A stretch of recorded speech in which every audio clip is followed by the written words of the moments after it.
കുഴക്കയും പരത്തയും ഒന്നും ചെയ്യേണ്ട. അതുപോലെ തന്നെ കറിയൊന്നും ഇല്ലെങ്കിലും കഴിക്കാൻ പറ്റിയ നല്ല ടേസ്റ്റി ആയിട്ടുള്ള ഒരു റെസിപ്പിയാണ്. ചപ്പാത്തി ഉണ്ടാക്കുന്നതിന് പകരമായിട്ട് ഒരിക്കലെങ്കിലും ട്രൈ ചെയ്ത് നോക്കുക.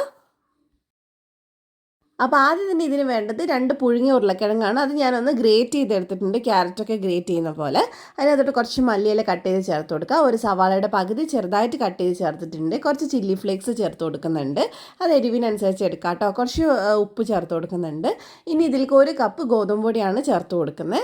ഇനി നമുക്ക് കുറച്ചായിട്ട് വെള്ളം ഒഴിച്ചിട്ട് കുറച്ച് കട്ടിക്ക് ഇതിനെ ഒന്ന് മിക്സ് ചെയ്തെടുക്കുക. ഒരുപാട് ദോശയുടെ പരുവത്തിലല്ല, അതിനേക്കാളും കുറച്ചുകൂടെ കട്ടിക്കാണ് കേട്ടോ നമ്മൾ മിക്സ് ചെയ്തെടുക്കുന്നത്. അപ്പോൾ ആദ്യം കുറച്ച് വെള്ളം ഒഴിച്ചിട്ട് നല്ലപോലെ മിക്സ് ചെയ്തെടുക്കുക. അപ്പോൾ നമ്മൾ ഇതിലേക്ക് ആലു പൊറോട്ടയൊക്കെ ചെയ്യുന്ന പോലെ കുറച്ച് ഇൻഗ്രീഡിയൻസ് ഒക്കെ എടുത്തിട്ടുള്ളത്. പക്ഷേ ഇങ്ങനെ ചെയ്യുമ്പോൾ കുറച്ചുകൂടെ സിമ്പിളായിട്ട് നമുക്ക് ഏകദേശം ആ ഒരു ടേസ്റ്റിലൊക്കെ കഴിക്കാൻ പറ്റുന്ന ഒരു റെസിപ്പിയാണ് കേട്ടോ. അപ്പോൾ നല്ലപോലെ മിക്സ് ചെയ്തെടുക്കുക. നമുക്ക് ചപ്പാത്തിയൊക്കെ ഇങ്ങനെ ഉണ്ടാക്കി കഴിച്ച് മടുത്തിരിക്കും. അതുപോലെ തന്നെ എളുപ്പപ്പണിക്കൊക്കെ നോക്കുന്ന സമയത്ത് ഒന്ന് ഉണ്ടാക്കി നോക്കുക. അപ്പോൾ ഇതേ ഒരു പാകത്തിൽ വേണം ഉണ്ടാക്കിയെടുക്കാൻ. പിന്നെ ഇതിലേക്ക് ഞാനൊരു 1/2 ടീസ്പൂൺ ചെറിയ ജീരകം കൂടെ ചേർത്തിട്ടുണ്ട്. എല്ലാം കൂടെ മിക്സ് ചെയ്താൽ നമ്മുടെ ആ ഒരു മാവ് റെഡി ആയിട്ടുണ്ട്. ഇനി നമുക്ക് ഒരു കല്ലൊന്ന് ചൂടാക്കിയെടുക്കാം. ഞാനിവിടെ ഇരുമ്പിൻ്റെ തവയാണ് എടുത്തിട്ടുള്ളത്. അപ്പോൾ അതിനകത്തോട്ട് നമുക്ക് കുറച്ച് വെളിച്ചെണ്ണ ആക്കി കൊടുക്കുക. എന്നിട്ട് ഇതുപോലെ ഒരു തവി ഒഴിച്ചു കൊടുക്കുക.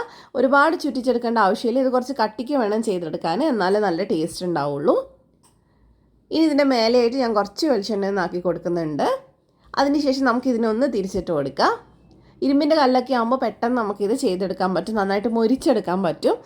അപ്പോൾ ഞാൻ തിരിച്ചിട്ട് കൊടുത്തിട്ടുണ്ട്. 2 സൈഡ് നന്നായിട്ട് മൊരിച്ചെടുത്തിട്ട് ചൂടോടെ നമുക്കിത് കഴിക്കാം കേട്ടോ. കട്ടൻ ചായയുടെ കൂടെയൊക്കെ കഴിക്കാൻ അടിപൊളിയാണ്.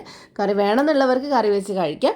അപ്പോൾ എന്തായാലും ഒന്ന് ട്രൈ ചെയ്ത് നോക്കുക, എന്നിട്ട് ഫീഡ്ബാക്ക് അറിയിക്കുക. നിങ്ങൾക്ക് റെസിപ്പി ഇഷ്ടമായിട്ടുണ്ടെങ്കിൽ ഇതുപോലെ നല്ല കിട്ടിയ റെസിപ്പീസ് നമ്മൾ എന്നും ഷെയർ ചെയ്യുന്നുണ്ട്. അതൊക്കെ കിട്ടാനായിട്ട് ധ്യാൻസ് കണ്ണൂർ കിച്ചൻ ഫോളോ ചെയ്യാൻ മറക്കല്ലേ. അപ്പോൾ നമുക്കിനി എന്തായാലും അടുത്ത വീഡിയോ ആയിട്ട് കാണാം. ബൈ.